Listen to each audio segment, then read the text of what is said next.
Cinemation Regalons presents Story Time with Matthew Lee, If I Ran the Zoo. This is the story of If I Ran the Zoo, written by Scott Staples, illustrated by Brent Galvin, and based upon the 1950 Dr. Seuss book of the same title. You can read along with me in your book. You'll know when it's time to turn the page when you hear this sound. Let's begin now. It's a pretty good zoo, said young Gerald McGrew, and the fellow who runs it seems proud of it, too. But if I ran the zoo, said young Gerald McGrew, I'd make a few changes. That's just what I do. The lions and tigers, and that kind of stuff they have up here now are not quite good enough. You see things like these in just any old zoo.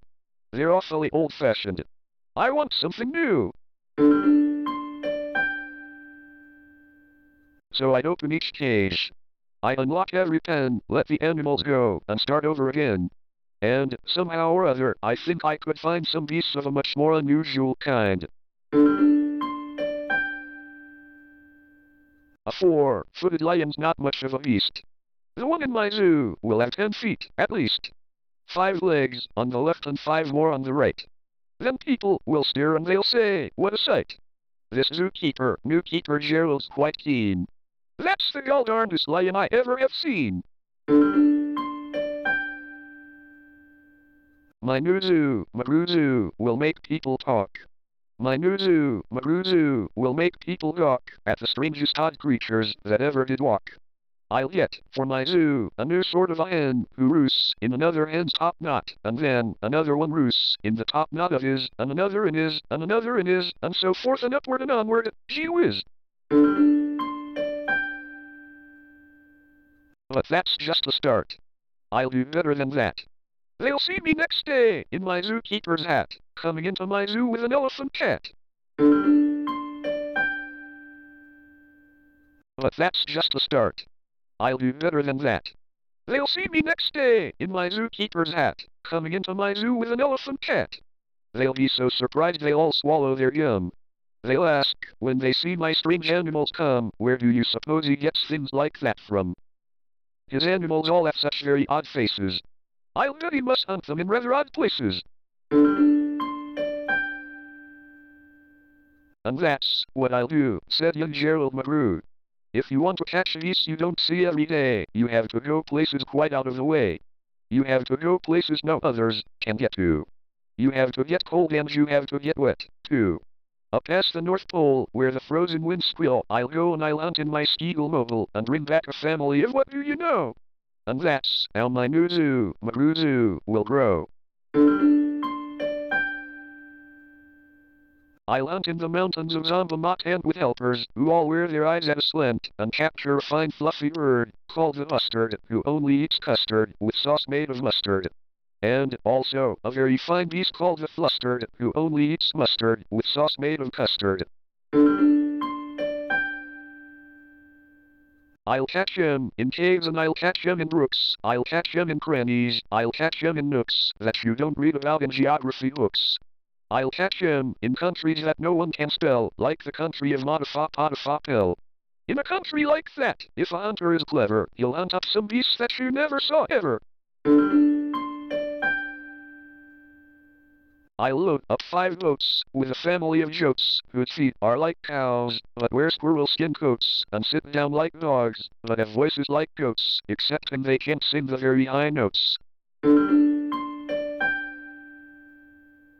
And then I'll go down to the wilds of Nantucket, and capture a family of lunks, in a bucket. Then people will say, now I like that boy eats. His new zoo, McGrew Zoo, is growing by leaps. He captures them wild and he captures them meek, he captures them slim and he captures them sleek. What do you suppose you will capture next week? I'll capture one tiny. I'll capture one cute.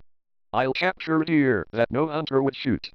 A deer that's so nice he could sleep in your bed if it weren't for those horns that he has on his head. And speaking of horns that are just a bit queer, I'll bring back a very odd family of deer. A father, a mother, two sisters, a brother, whose horns are connected from one to the other, whose horns are so mixed they can't tell them apart. Can't tell where they end and can't tell where they start. Each deer's mighty puzzled. He's never yet found if his horns are hers or the other way round. I'll capture them fat and I'll capture them scrawny. I'll capture a scraggle-foot mullet at me, a high-stepping animal fast as the wind, from the blistering sands of the desert of Zinde. This beast is the beast that the brave chieftains ride when they want to go fast to find some place to hide. A mullet at me is fine for my zoo, and so is a chieftain. I'll bring one back, too. In the far western part of southeast North Dakota lives a very fine animal, called the iota. But I'll capture one who is even much finer in the northeastern west part of South Carolina. When people see him, they will say, "Now, by thunder, this new zoo, McGrew Zoo, is really a wonder." Most beasts are quite friendly, but still, in some lands, some beasts are too dangerous to catch with bare hands. For those that are ugly and vicious and mean, I'll build a bad animal catching machine. It's rather expensive to build such a kit, but with it a hunter can never get bit. A zoo should have bugs, so I'll capture a squirrel whose legs are snarled up in a terrible snarl. And then I'll go out and I'll capture some chugs, some mean shooter bugs. I'll go to the African island of Yurka and bring back a tizzle, top-tufted mazurka, a kind of canary with quite a tall throat. His neck is so long, if he swallows a note, for breakfast the first day of April, they say it has to go down such a very long way, that it gets to his stomach the 15th of May. I'll beg a big bug, who is very surprising, a feller who has a propeller, for rising and zooming around, making cross-country hops, from Texas to Boston, with only 2 stops. Now that sort of thing for a big is just hops. And when I've caught him, then the next thing you know, I'll go and I'll capture a wild tic-tac-toe, with X's that win and with zeros that lose. He'll look mighty good in this zoo of McGrews. I'll bring back a gusset, a gherkin, a gasket, and also a gooch, from the wilds of Nantasket. And 8 Persian princes will carry the basket, but what their names are, I don't know. So don't ask it. In a cave, in Khartoum lives a beast called the Natch, that no other hunter's been able to catch. He's hidden for years in his cave, with a pout, and no one's been able to make him come out. But I'll coax him out with a wonderful meal that's cooked by my cooks, in my cooker mobile. They'll fix up a dish that is just to his taste, 3 chicken croquettes, made of library paste, then sprinkled with peanut shucks, pickled and spiced, then baked at 600 degrees, and then iced. It's mighty hard cooking to cook up such feasts, but that's how the new zoo, McGrew Zoo, gets peace. I'll go to the faraway mountains of Tomsk, near the river of Novsk, and I'll bring back a Novsk, a sort of a kind of a Thingamavovsk, who only eats rhubarb and corn on the Kovsk. Then people will flock to my zoo in a Movsk. McGrew, they will say, does a wonderful jobsk. He hunts, with such vim and he hunts, with such vigor, his new zoo, McGrew Zoo, gets bigger and bigger. And, speaking of birds, there's the Russian Paluski, whose head ski is red ski and belly is blue ski. I'll get one of them for my Zooski McGrewski. Then the whole town will gasp, why, this boy never sleeps. No keeper before ever kept what he keeps. There's no telling what that young fellow will do. And then, just to show them, I'll sail to Kotru, and bring back an Etkuch, a creep, and a prude, a nurgle, a nerd, and a seersucker, too.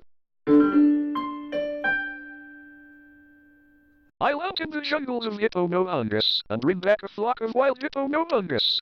The Hipponohungus from Hipponohungus are better than those down in Hipponohungus, and smarter than those out in Hipponohungus. And that's why I'll catch him in Hipponohungus, instead of those others in Nungus and Dungus.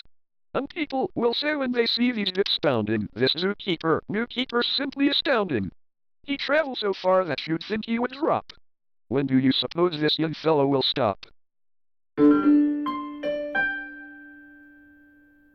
stop? Well, I should. But I won't stop until I've captured the Feetsamawiksamadil, the world's biggest bird, from the island of York, who only eats pine trees and spits out the bark. And boy, when I get him back home to my park, the whole world will say, young Maroos made his mark. He's built a zoo better than Noah's whole ark. These wonderful, marvelous beasts that he chooses have made him the greatest of all the Marooses. Wow! They all cheer what this zoo must be worth. It's the gall-darndest zoo on the face of the earth. Yes, that's what I do, said young Gerald Maroo. I'd make a few changes if I ran the zoo.